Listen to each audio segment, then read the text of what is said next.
So I'm taking few nice questions of circular motion from HCV, and then you can have a look at the solutions. ये सब वैसे तो posted है solution, but फिर भी थोड़ा और बेहतर समझने के लिए हम कुछ क्वेश्चंस ले रहे हैं, जैसे कि क्वेश्चन नंबर 26। ऑलराइट, तो ये वीडियो हो सकता है शायद पहले भी एक बार लिया था, इसके बाद 28, 29, 30 ले लेंगे, जैसा अपन ने प्रॉमिस किया था, ये वाले 3 क्वेश्चंस। ऑलराइट, चलिए। सो सबसे पहले तो let's start 26। Radius of curvature पूछा है at a point where the projectile makes an angle θ/2 with horizontal. तो ये प्रोजेक्टाइल को हमने लॉन्च किया यू से। ऑलराइट,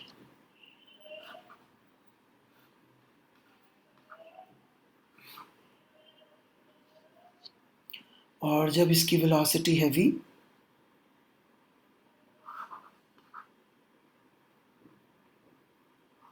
तो ये एंगल हो गया θ/2। तो अपन लिख सकते हैं कि v cos θ/2 must be equal to u cos θ। Horizontal component same रहता है। और रेडियस ऑफ कर्वेचर का कॉन्सेप्ट एक बार फिर से समझ लीजिए कि किसी भी कर्व के लिए हम ऐसा मान सकते हैं कि उसका एक हिस्सा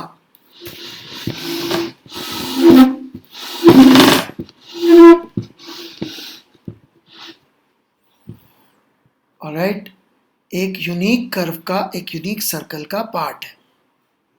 जो यूनिक सर्कल v जो उसकी स्पीड होगी बटा a परपेंडिकुलर के बराबर होगा। And if you apply this here, तो हम यहाँ पे v की जगह लिख सकते हैं u cos θ अपॉन cos θ/2 का स्क्वायर। और a perpendicular is quite interesting, क्योंकि ग्रेविटी ऐसे लग रही होगी, हमें चाहिए उसका component perpendicular to velocity. θ/2 90 minus θ/2, so this becomes θ/2. So component perpendicular to velocity, this component is g cos θ/2. This is your radius of curvature. So this is 26th from HCV, chapter 7. चलिए,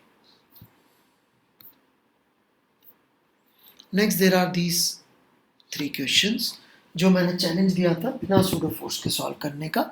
काफ़ी time हो गया challenge दिए हुए, आप लोगों ने कुछ कुछ पोस्ट भी किए थे। सो लेट्स सी कैसे सॉल्व करेंगे। सो 28 में बोल रहा है कि table with smooth horizontal surface fixed in a cabin, cabin जा रहा है, स्मूथ ग्रूव है। Alright, find the time taken by the particle to reach to point b. A से बी जाने का टाइम पूछा, right. So here we go.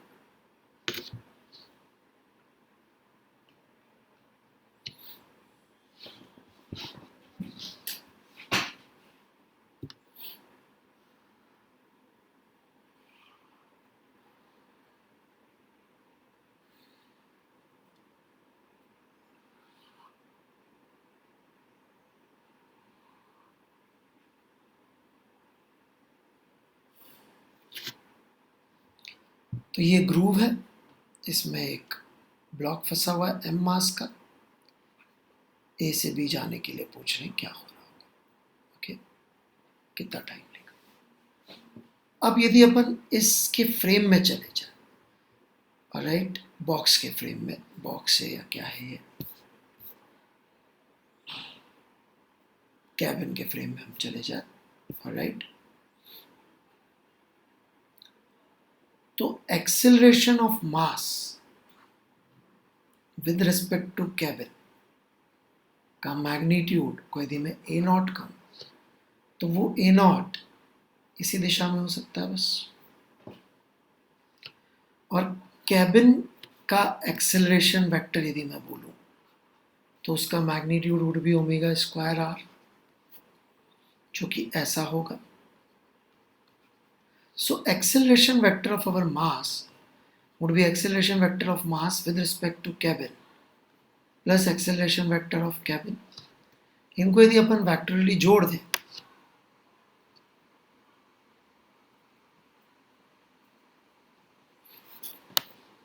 Alright, तो ये हुआ आपका ओमेगा स्क्वायर आर और ये हुआ a naught at an angle theta.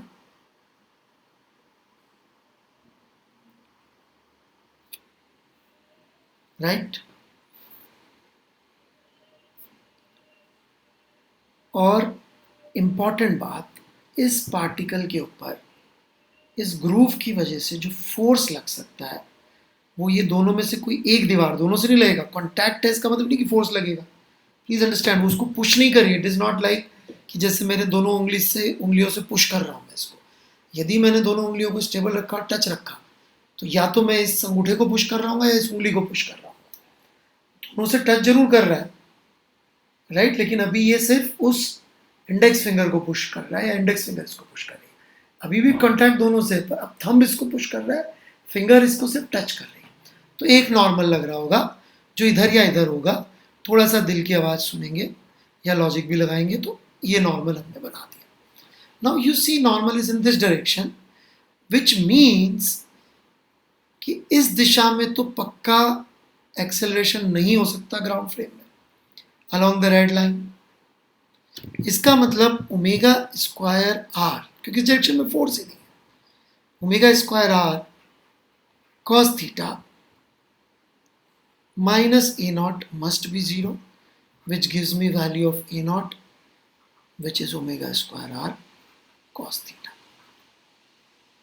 a naught ही चाहिए था हमें, टाइम निकल जाएगा, बहुत आसान है इसका right. So that was question number 28, chapter 7. चलिए, let's go to question number 29.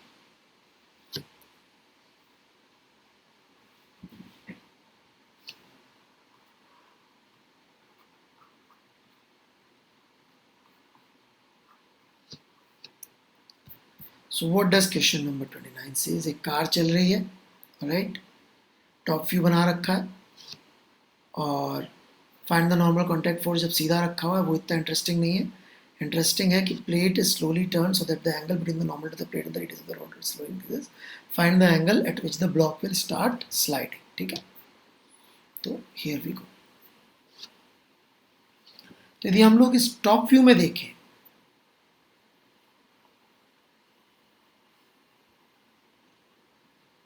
तो हमारी प्लेट कुछ ऐसी हो चुकी है।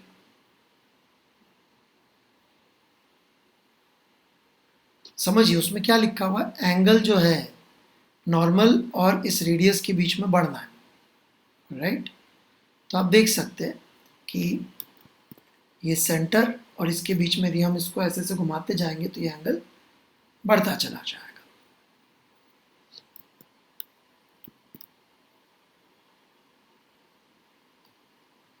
ऐसे करके नॉर्मल लग रहा होगा राइट, और हमें ग्राउंड फ्रेम से सोचना है, कोई इशू नहीं है। टॉप व्यू में देख रहे हैं हम लोग, एम जी ऐसे लग रही होगी इनटू द प्लेन, एक एन डैश जमीन के से ऊपर लग रहा होगा, वो हमारे डिस्कशन का पार्ट नहीं है। एक तो ये नॉर्मल हमारे डिस्कशन का पार्ट है, और जैसे जैसे आपका एंगल बढ़ता जा रहा है स्लिपिंग के चांसेस बढ़ते जा रहे हैं, और स्लिपिंग के चांसेस बाहर की तरफ बढ़ रहे हैं। ऐसा या तो आप सूडो फोर्स से सोच सकते हैं या लॉजिकली भी सोच सकते हैं ऑलराइट। तो फ्रिक्शन का फोर्स ऐसे लगने लग जाएगा राइट, और यदि ये एंगल थीटा है, ये 90 माइनस थीटा, ये थीटा, तो इसका एक्सेलरेशन जब तक स्लिपिंग नहीं हो रही है तब तक टुवर्ड सेंटर है, जो कि n cos theta plus f sin theta provide कर रहा है टुवर्ड्स सेंटर। कार की अपन को स्पीड दे रखी है right, so that would be equal to m v square by r।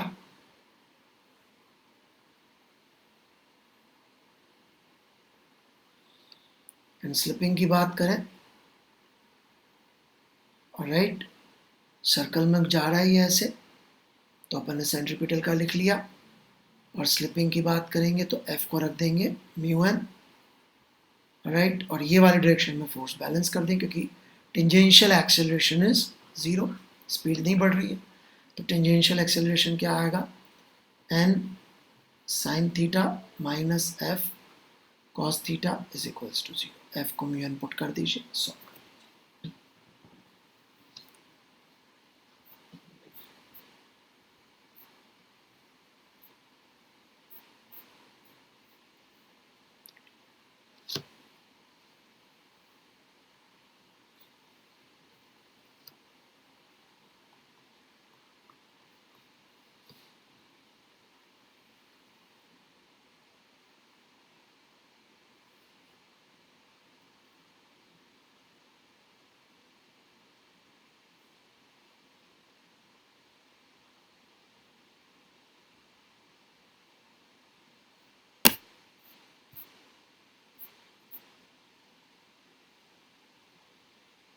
ये अरेंजमेंट है।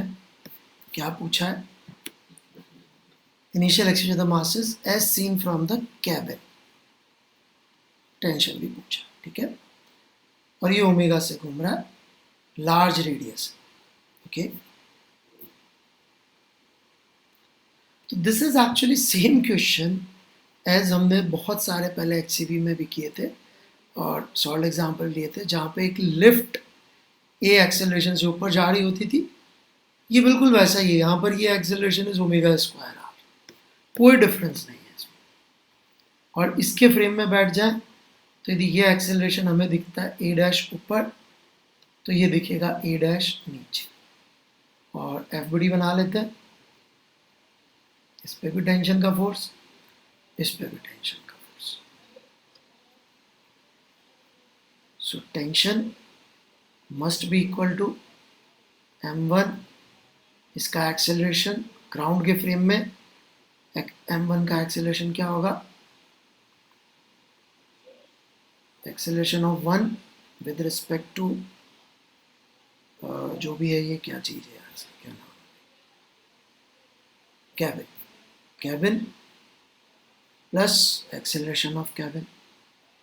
तो एक्सेलरेशन ऑफ कैबिन तो ओमेगा स्क्वायर आ रही से इस तरफ, और ये ए डैश है नेगेटिव डायरेक्शन। इसी तरह से इसके लिए इक्वेशन लिखेंगे, T is equal to m2 omega square r toward centre है ही सही, plus A dash, solve ground floor. इसके बाद I will be posting work energy की शीट के जो अच्छे अच्छे सवाल है, राइट, वो सब मैं मेरे हिसाब से जो है वो पोस्ट कर रहा हूँ। आप होमवर्क में उसको ख़त्म कर चुके होंगे ऐसा मानते हुए, राइट, चलिए।